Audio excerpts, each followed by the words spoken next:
Hello, everyone. This is the panel on what it takes to operate an ISP. My name is Matthew Douglas. I go by Speygee. I am the broadband manager for the Hoopa Valley Tribe's Public Utilities District. And I wanted to start things off by letting the panel introduce themselves. So I guess we'll start with Duncan. Thanks, Speygee. Hello, everybody. My name is Duncan Wiston, and I am the general manager at Alluvion Communications and the marketing manager at Gila River Telecommunications. I just wanted to say thank you guys for all being here. It's nice to see a lot of the familiar faces and some new ones. Happy to be a part of this discussion, and if there's anything we don't get to during the chat, feel free to grab one of us, and if we don't have the answer, we're happy to help you find it. My name is Brandon Ramon. I'm the Network Operations Center Supervisor at Tohono Utility Authority. And yeah, thank you for having us. All right. And if we wait for a few seconds, we got our third panelist. This guy. Fashionably late. No. Fashionably late. I got turned on. Oh, that one just worked. No. He said the handhelds are better. Hello, everybody. My name is Michael Ferreira. I'm conveniently late because I'm from San Carlos, Arizona, where we run on Indian time. I'm the assistant general manager for San Carlos Apache Telecom. Been with the company this is my 19th year. So started when I was 13 and continuing on with Is that my legal? career here. They were breaking child labor laws left and right down there. It's a pleasure and an honor to be here in front of you. So yeah, I guess what we're trying to do is give a perspective of what it, what it takes to operate an ISP. And for me, I'm very new to this operations game. Acorn Wireless, who is under the Hoopa Valley Public Utilities District, has been around since 2020. So we started out with the CARES Act funding. And I would say most of the time there, I've been making mistakes and learning from them. So I definitely enjoyed some of the commentary we had at lunch today because we got to talk, and I still have mistakes that I'm making, and these guys hopefully have the answers to kind of help me out. And I guess one of the first mistakes that when I first started, or when we first started operating the ISP, was we were really heavily reliant on our general counsel and not on like a specific like telecom attorney. So I wanted to kind of ask the panel, essentially, what do you look for in like an attorney, and how important is it to have a specialty attorney? I guess since Duncan's leaning forward, I'll shoot the question there. So we talked about it. Yeah. No, like he said, in our discussions at lunch, a lot of our conversations kept coming back to, if I were one of you guys, one of the people doing that initial legwork to get your ISP up and running and doing it for the first time, the first key piece that I would want to have by my side is a really good telecommunications lawyer. And Mike and I share the same lawyer, and she's right over there in the blue. Joan, you can't hide. And she's excellent. I mean, there's no better feeling than getting a proposal or a document from somebody that you're not entirely sure of, something that you could use another set of eyes on, and you can send it to them and know that the information and guidance you're getting back is sound, and you can put your signature on it with confidence and know your community is going to be taken care of. That's just such a good feeling, because us as the new guys in the industry put in this leadership position, it's all the moves that we make are about the community and its well-being for the future. So when you have somebody who has the knowledge and experience to guide you in the right direction, it's just such a valuable tool. It's the first thing I would need to get started.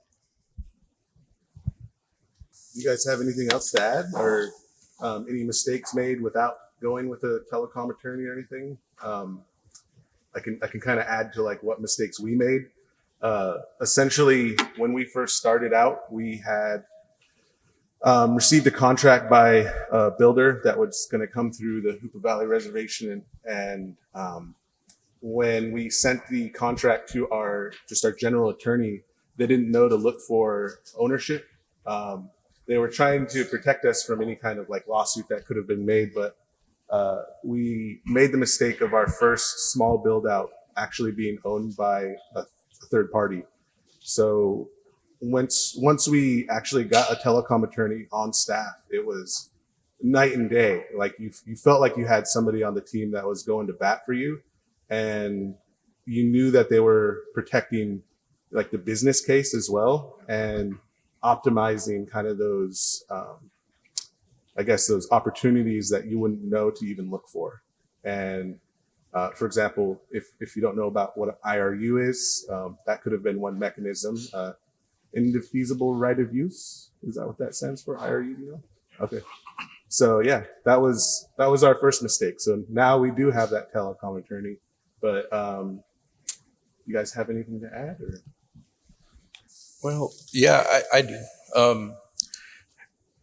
Acquiring a telecom attorney is one part of it, but one thing that you'll have to also realize is your tribe is actually really leaning on you to get this startup going, and the tribe does carry their own, either attorney general or their legal team.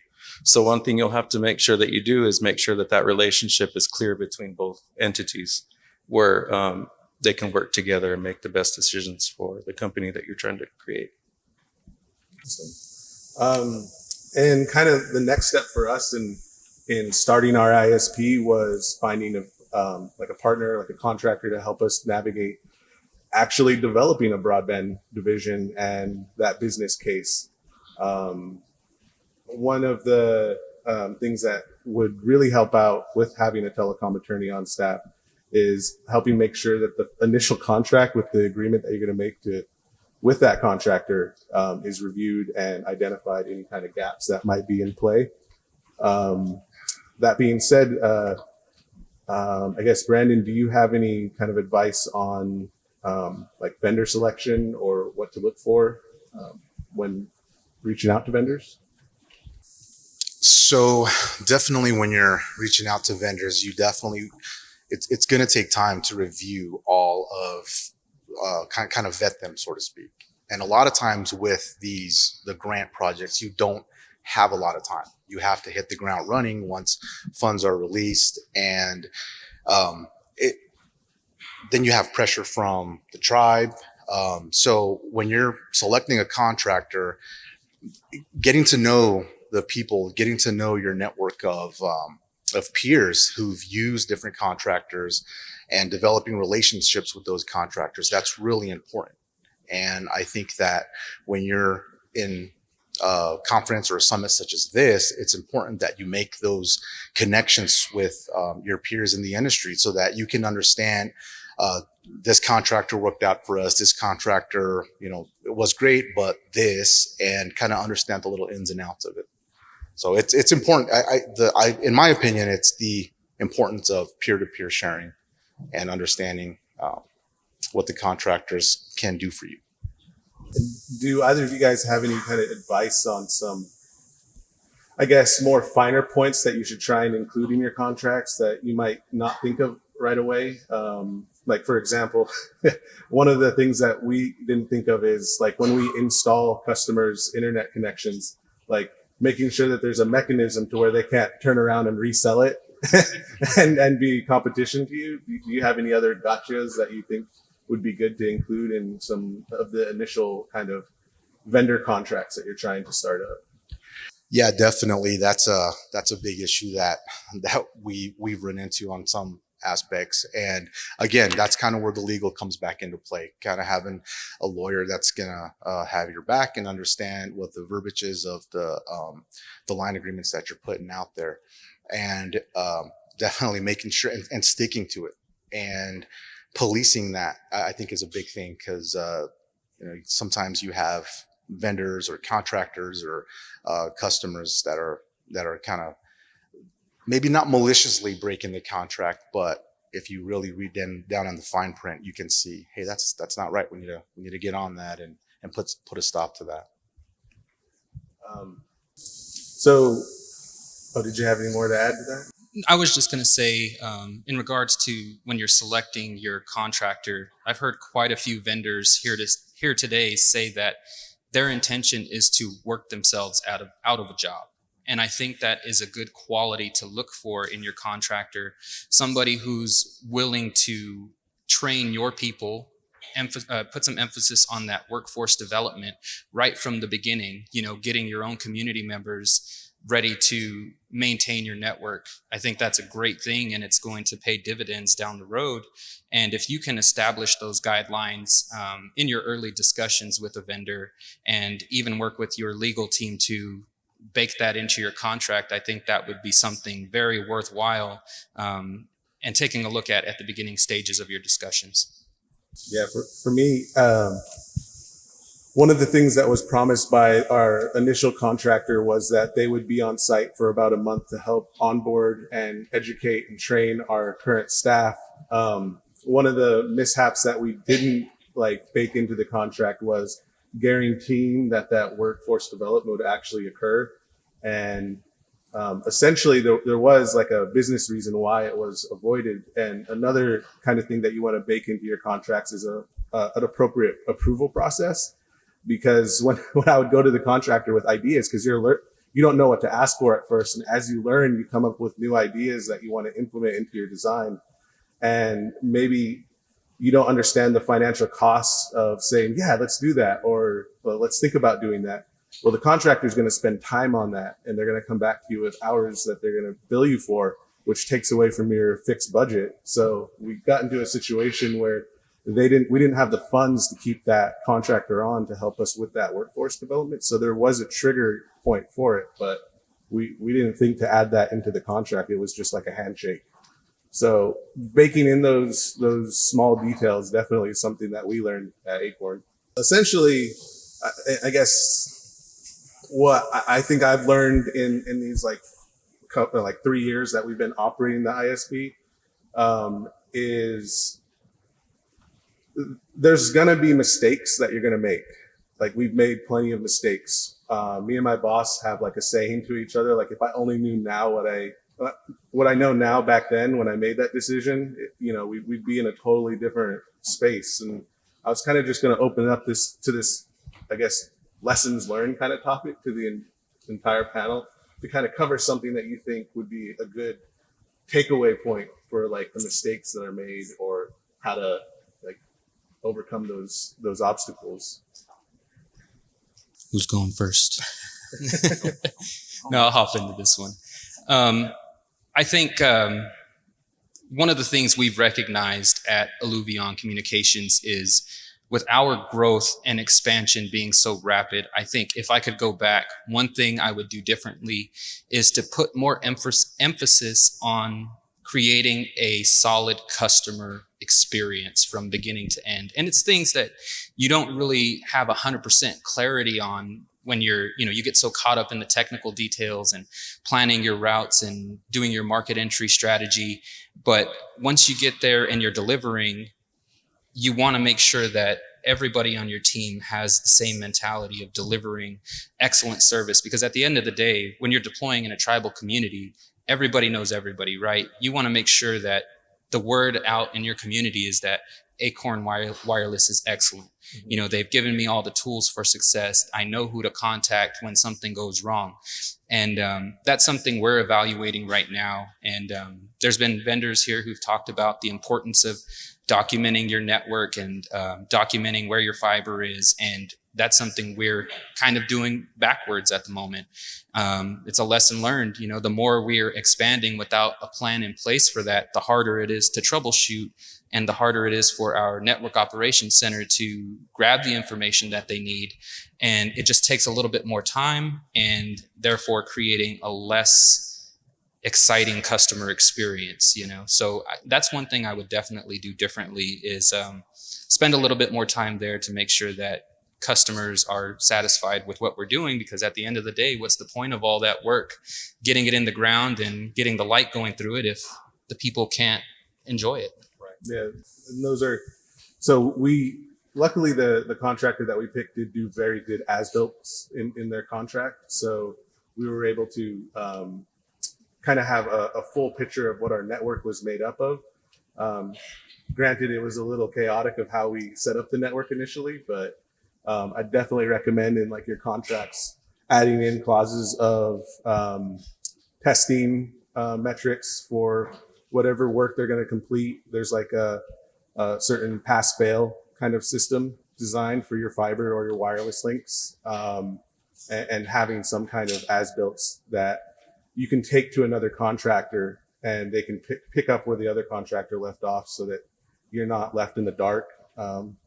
Definitely knowing all your passwords to all of your equipment is another step. So that handover from the I guess the design phase to the finished project, it has to have in that closing phase your proper documentation for sure to move on.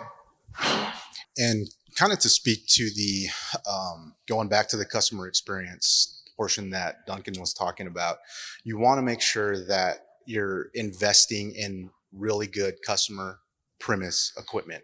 You don't want to spend millions of dollars to build out this infrastructure, put all this great brand new fiber in the ground with great brand new electronics, and then get to the customer's home and have them not have a quality product that can deliver that internet speed to them. You want to have a product that's going to complement your network rather than take away from that exciting experience, because it's a big deal and it's exciting. And once you get the community involved, and once you start spreading the word that we're bringing fiber, and because that's the one thing that we always hear is, we have the fiber in the ground, I'm getting emails every day from customers that are saying, when are you going to be able to move me over to fiber? So you want to make sure that you have a good product at the customer end. And a lot of times, honestly, that does get overlooked. We're so focused on getting all of the infrastructure in there, building it out, beautiful, keeping track of all the records. And then once we get to the customer's home, it's kind of like, oh, well, here you go. Or, what? If they go on their own and buy their own equipment, just making sure that it's compatible with the network that you're building out to them. Yeah, and I feel like I've made all these mistakes, so I have like more to add to it. Like, essentially, that's one thing that we're going through right now is we purchased the cheapest router we can get at the end of our deployment, and I'm doing a test on which router we're going to move to next. And we implemented 10 routers into 10 different homes, and every single one of those homes are reporting that their internet service went from like a quality of like 4 to a quality of 8. And that was intense. Like, seeing all of those tickets that like we've been facing for these years just because we picked the wrong home router. And it's only $20 more per unit, which is expensive if you're going into the thousands. But I mean, the amount of time that we're spending with staff to try and troubleshoot, have people reset their router, definitely. And it affects your image too, like how they view you. So that's one of the mistakes that we made. So yeah. Let me, one area I'd like to bring up regarding mistakes that I've seen made in the past is communication. We're a communications company. We should all know and talk to each other. But there are times where things don't really get passed along the way they should. When you're operating a company, you want to make sure that you have as many people involved. Everybody's on the same page. That way you don't end up with, like, for instance, what I've seen in the past is network records. We ended up not having network records in place that we should have had, that were managed by one person, and one person that wasn't with the company anymore at one point. So it was a scramble, and it was something that we it was a hurdle we had to cross, but we did do that, and we made a better point to keep everybody involved with every project that we have going on. So that was a mistake I saw that where we improved on. Yeah. I didn't make any other mistakes, but no, I'm just no, communication is definitely something that we're still battling.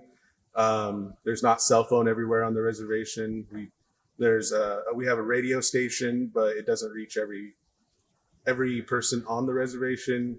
We have I guess we're using Facebook, but not everybody's on Facebook. So it's like a logistical problem of how the heck do we get to everyone? And sadly, one of the most effective methods is still mailing, just a physical letter to them. But it's not something like, oh, your network was down whenever, like on this date, and they get it like 10 days later or something. It's just like not helpful. So we're definitely still trying to find a solution for communication more in real time with our customer base and with our community to show that, we're here, come on down. But yeah, I think the rest of the time, looks like we got 4 minutes for. You forgot to talk about getting the go-getters. Oh, shoot. All right. So hiring, thank you for reminding me. So we did make another mistake. And in the long term, it's not a mistake, but for now it was. We had the idea of trying to get these young kids to be able to, like, our first 2 hires were these 2 kids just out of high school. And we're like, we're going to teach them networking. We're going to teach them all these skills. But it turned out to be this cumbersome, like, training session that's still going on today. They're learning, they're getting there, but like they don't have that like go-getter mentality where like, I'm going to own this, I'm going to push forward. And that's one of the qualities that I wanted to look into. And I was wondering if you guys kind of feel similar to that, or if the go-getter kind of mentality is the right move, and what skill sets they should, like what type of go-getter, right? Like construction. Yeah.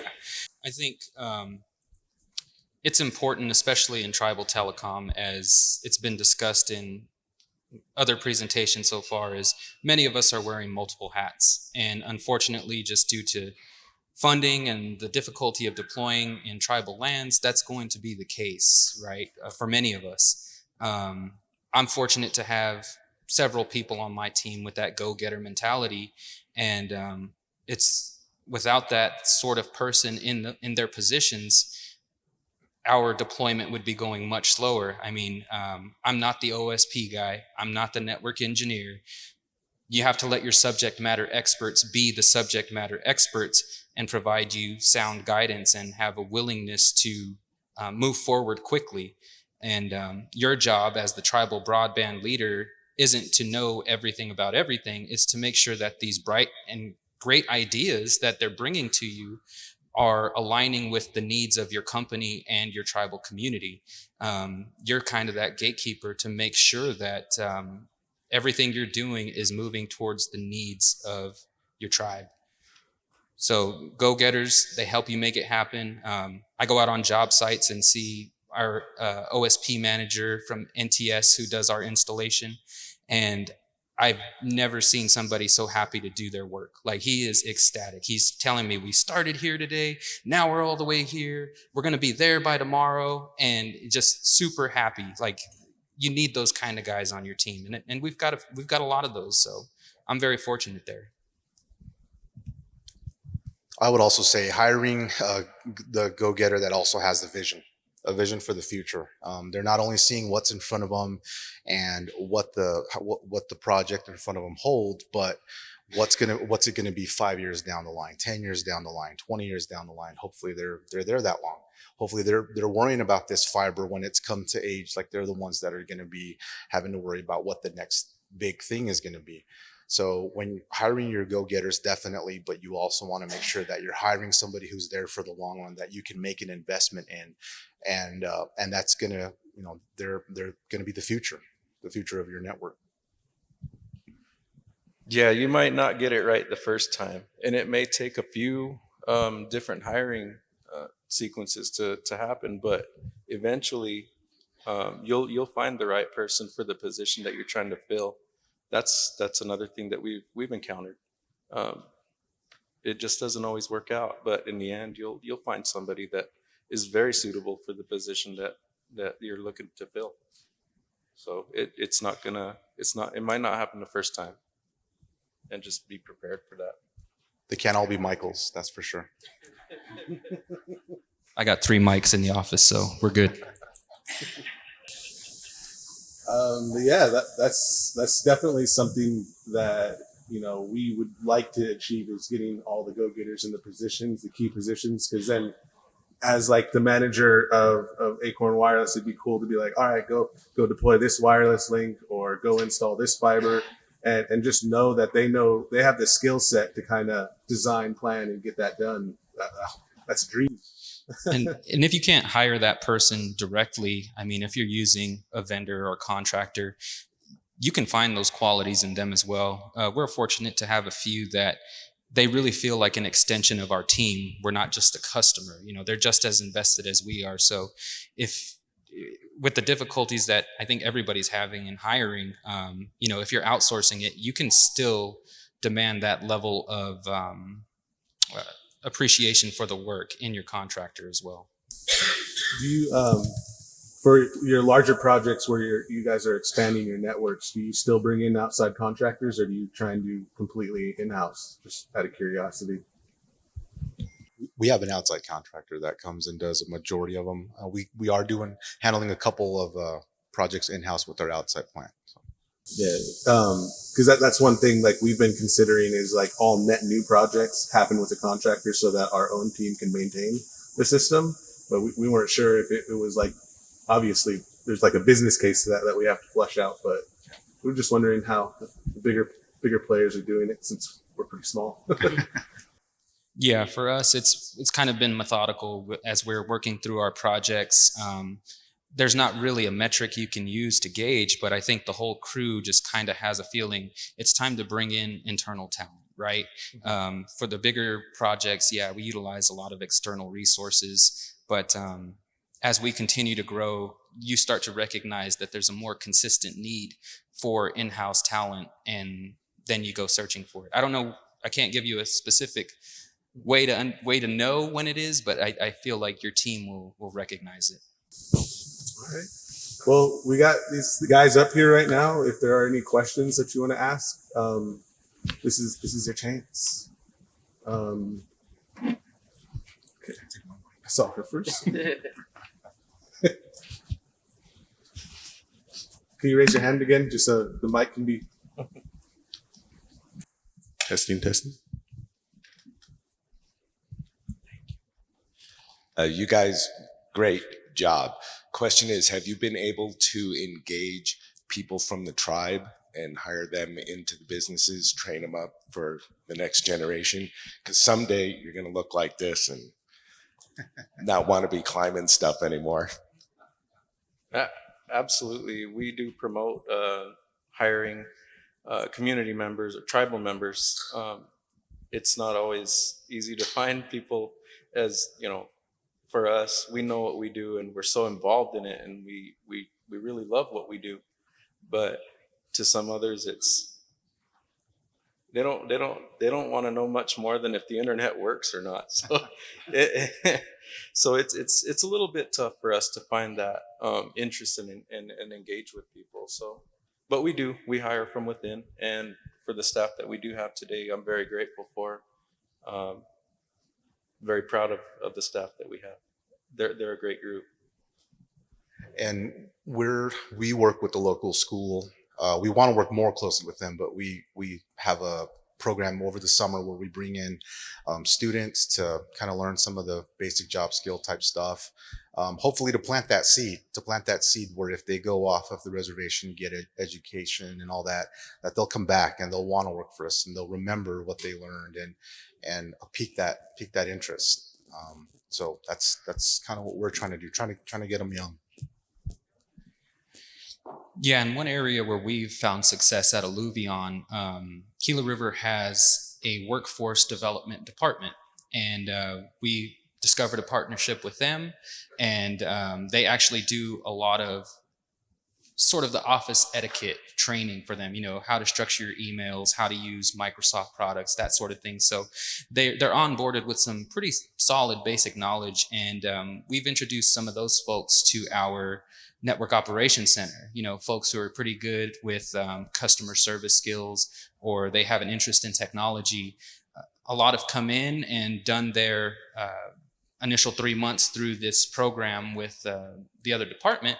And then we get an additional 3 months where we get to work with them and identify their talents and make sure that they're a really good fit. So it's been nice. We get 6 months essentially to explore their talents and make sure that they're a good fit. So it's been nice. We've found some really great candidates, some really great people come through the knock, and they're, our biggest problem now is making sure that we're challenging them, making sure that they're excelling. It's not just a job. We want to create careers for them. So we're always staying vigilant and looking at opportunities to continue their career trajectory so that they're around for the long haul. Yeah, and we're so rural that if we don't invest internally and we don't have the staff to maintain and make repairs, the providers that we have, even as contractors now, sometimes can be as long as 3 days before they'll come and make the fix. So that's all of our emergency services, our hospital, our education, all without internet connectivity that we're dependent on someone to come rerun the fiber and splice it. Just so definitely something that we have no choice but to create a team that can maintain. But yeah, pretty small. Another question.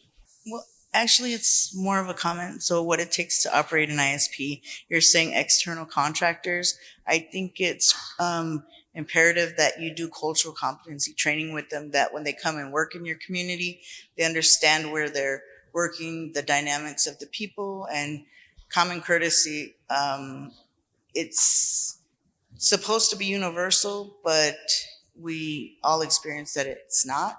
So getting them up to par on what goes on and how the general operations work for the community itself would make it smoother for an ISP to work with an outside contractor. And then as a customer and an employee, on the customer relations part, the customer service part, is actually having some infographics. What you're putting fiber in my home, what does that mean? Do I understand the downloads, upload speed, and why do I want to change to fiber? Because right now we're pushing fiber to the home, but if you don't understand it or you're not using it like we think you're using it, and a lot of us are still on copper. What does Gigacenter mean to me? How is it going to benefit me? So that is very important. And Duncan actually asked me to document the fiber to the home for me, so that way when we present to our community and get them to buy in, like, oh, now I understand what fiber is. Now I understand why these trucks are in our community. Give them a scenario beforehand so they look forward to it. And yeah, they were excited about fiber, but our community members that aren't working with the telco or ISP, they're just not as excited as me. And so I work with Digital Connect, and we work in the community to get the people excited, to get them using the internet, to be effective with working online or going to school, communicating, just overall communication. So, but infographics would be great. And then working with your youth in the beginning to get them excited about doing the technology jobs, understanding what fiber is, working with it, getting some expo type demonstrations where it's hands-on and they get to learn. And maybe they don't want to work with fiber, but they like taking service calls, just a setup where they can run through it. Maybe every year the school comes through and runs through a mock situation of ISP type stuff. But that's all I have. Thank you. No, I definitely, that resonates with me, because like when we first started, it was totally I'm just trying to get connectivity to that home. And we totally forgot kind of about the generic outreach and the education on like digital equity or digital inclusion efforts.